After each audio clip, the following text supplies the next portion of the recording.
இதுதான்டா முரட்டு படம்னு சொல்ற அளவுக்கு கோட் சீன்ல பட்டைய கிளப்பிய படங்கள் என்னலாம் தெரியுமா? லிஸ்ட்ல நம்ம ஃபர்ஸ்ட் பார்க்க போறது மௌனம் சம்மதம். தமிழ் சினிமாவுல வெளியான முதல் லீகல் த்ரில்லர் படம் இதுதான். ஒரு கொலை நடந்துச்சு அப்படின்னா அதை போலீஸ் மற்றும் சிபிஐ அதிகாரிகள் எப்படி கண்டுபிடிக்கிறாங்கன்ற மாதிரி படம் பார்த்துட்டு வந்த நம்ம தமிழ் சினிமா ரசிகர்களுக்கு ஒரு புதுவிதமான கதைக்களத்தை கொடுத்தது இந்த படம் தான். தம்பியோட மனைவியை கொலை செஞ்சுட்டதா கைது செய்யப்படக்கூடிய ஜெய்சங்கர் அவர் ஒரு நிரபராதி அப்படின்னு நிரூபிக்க போராடக்கூடிய வழக்கறிஞரா மம்மூட்டி நடிச்சிருப்பாரு. இந்த படம் வேற லெவலா இருக்கும். இத பார்த்தது இல்ல அப்படின்னா கண்டிப்பா பாருங்க.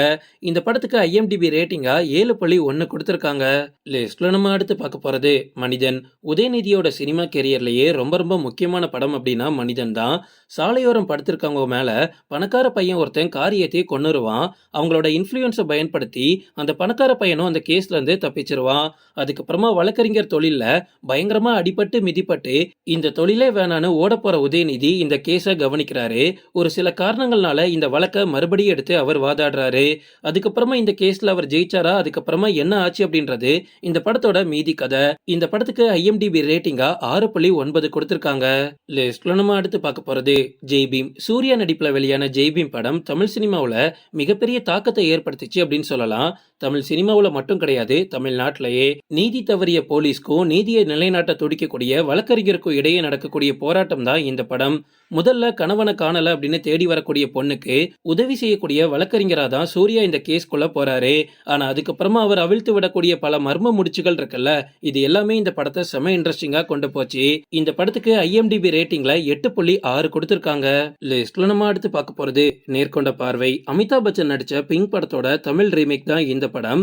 ஒரு மிகப்பெரிய ஸ்டார் இந்த கதைக்களத்துல நடிக்கிறதுக்கு கண்டிப்பா மிகப்பெரிய தைரியம் வேணும். 4-5 பாட்டு வச்சிருக்கணும், 4-5 ஃபைட் சீக்வன்ஸ் வச்சிருக்கணும். அப்போ மட்டும்தான் நான் படத்துல நடிப்பேன்னு சொல்லக்கூடிய நடிகர்கள் மத்தியில அஜித் உண்மையாவே தைரியமா இந்த படத்துல நடிச்சாரு. வன்கொடுமை செய்யப்பட்ட பெண்களுக்காக வாதாடி குற்றவாளியை கண்டுபிடிக்கக்கூடிய கேரக்டர்ல அஜித் நடிச்சிருப்பாரு. இந்த படத்துல வரக்கூடிய கோர்ட் சீன் எல்லாமே அவ்வளவு சூப்பரா அமைஞ்சதுனால தான் இந்த படமும் ஹிட் ஆச்சு.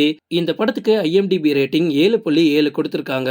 லிஸ்ட்ல நம்ம அடுத்து பார்க்க போறது பாசப்பறவைகள். பாசப்பறவைகள் படம் இந்த லிஸ்ட்லயே ஒரு வித்தியாசமான கதைக்களத்தை கொண்டது அப்படின்னு சொல்லலாம். இந்த படத்தை பார்த்ததில்ல அப்படின்னா கண்டிப்பா பார்க்கணும். தன்னோட கணவனை தான் கூட பிறந்த தம்பியே கொன்னுட்டான் அப்படின்றதுனால அவனுக்கு தண்டனை கொடுத்தே தீரணும் அப்படின்னு ராதிகா பயங்கரமா வாதாடுவாங்க. இன்னொரு பக்கம் தன்னோட கணவர் நிரபராதி அப்படின்னு லக்ஷ்மியும் வாதாடுவாங்க. பல நாட்களா இந்த கேஸ் கோர்ட்ல போய்கிட்டே இருக்கும். அந்த காட்சிகள் எல்லாமே பயங்கரமா இருக்கும். அதுக்கப்புறமா என்ன நடந்துச்சு அப்படின்றத சிவகுமார் இந்த படத்துல சொல்லுவாரு. இதுதான் இந்த படத்தோட கதை. இந்த படத்துல இருக்கக்கூடிய ஒவ்வொரு கோர்ட் சீனையும் அவ்வளவு அற்புதமா அமைச்சிருப்பாங்க.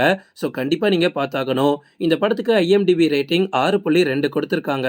லிஸ்ட்ல நம்ம அடுத்து பார்க்க போறது பிரியங்கா. ஜெயராம் மற்றும் ரேவதி நடிப்புல வெளியான படம் தான் பிரியங்கா.